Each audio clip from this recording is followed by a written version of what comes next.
It's finally the night I turn 20. Just 5 more minutes, and my husband, now ex-husband of the past 2 years, will learn the truth.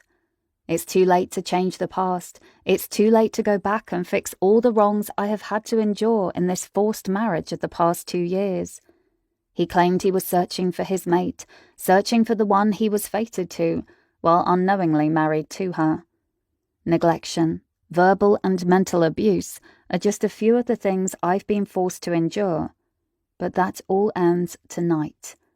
The treaty agreement is breached. It has been 2 years of our marriage, and just like he and my uncle agreed, if no child was produced in 2 years, he would be free to divorce me and choose another. I never revealed to my uncle that the man he forced me on had never touched me. In the 2 years living in the coastal castle-like pack house, he has brought many women into his bedchambers, but none of them were ever me. I knew the moment I stepped foot in the pack house he was my mate. He didn't feel it. Of course he didn't. He was a lichen, and I was only half. I was a hybrid, unknown to my uncle at the time, who thought my mother was impregnated by one of the countless men he used to force on her. No, my father was not a lichen, or even a shifter of the land. He was of the fairy realm, and the fae, all races of the fae, do not come into their magic until their 20th birthday, on the exact second of their birth. Without my magic, he couldn't detect me, but I detected him. He was fully adult by lichen standards, so I knew the moment I caught his scent, and my lichen's eyes saw his through the veil of our concealed magic. I knew, and my heart shattered millions of times in the last 2 years, every time he rejected me. He only married me to appease my uncle and form an alliance between our packs. My uncle offered me in place of his own daughter because I was disposable, an orphan left in his stead, and he was saving his daughter for someone other than the lichen ruler of the South, who rumour said was cruel and heartless. The rumours were true. Though he was strong and a sight to behold, I had not once experienced kindness from my husband. In the past few months especially, his cruelty knew no bounds. He neglected me for the first year of our marriage, not even granting me an audience to speak with him and reveal what we were to beg him to stop. Stop taking women and crushing my soul each and every time. After the first year, when I became numb to the pain and could bear it and just grit my teeth through it, he began to show his face to me periodically, only to insult and belittle me, calling me skinny or ugly.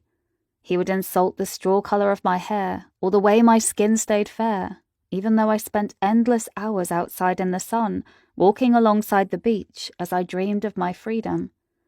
Just months ago, he started to watch me intently.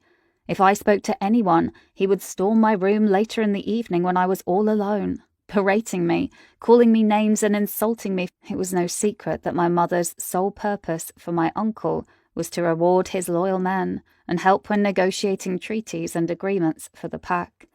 She was the sister of the Alpha, but treated like he accused me of being like my mother. Even if all I did was ask a worker to bring firewood to my room, I was forced to do everything for myself from that point on, and that included carrying firewood up the 4 flights of stairs to my drafty, heaterless room the last few months. At least he never touched me. I became grateful for the lack of intimacy, viewing him as nothing more than dirt I wished to one day trample upon. I quietly took the torment and the belittling, never letting it break me. He took my hope of fated love, since lichens, unlike werewolves, do not get a second chance mate. He took my hope of that, but that was all he had from me. My innocence and my pride remained intact for this satisfying moment. I checked the clock and saw I just had 2 minutes until the moment of my birth. This morning, my husband paid me a final visit in my chambers, a visit I would be eternally grateful for. He brought me the annulment papers. Having gone 2 years without an heir, it was finally time. The only words he uttered as he set the papers on the writing table in my meagre bedchamber were, "Bring them tonight, signed, then leave my lands at once." With this, I will be free. After the clock strikes 7:02, I will be free to reject him, and I can finally live my life in peace. I cross the marbled floor of the ballroom, where many of the pack are gathered before the run that commences every full moon. My bare feet make no sound as I pad towards my now ex-husband, who is speaking in whispers to his beta, Nilo. Lachlan's back is facing me, but Nilo sees my approach. He eyes my scantily dressed frame in confusion, then nods to Lachlan to turn to face me. Lachlan's eyes go wide momentarily as he takes in my appearance. I'm in nothing but a silk slip, wearing just the necklace my mother gave to me from my true father before she passed away. I did not want to take anything of Lachlan's or my uncle's with me when I left, and even this slip would be left behind as I went. I won't need it. I won't be needing clothes ever again if I can help it. After the look of surprise subsides, agitation replaces it on Lachlan's features. "What the hell are you wearing, Lyra?" he hissed. I raised my chin in an act of defiance, the only one I have ever shown. I'm done here. He cannot hurt me anymore. "Here." I handed him the papers, then checked the clock on the wall again.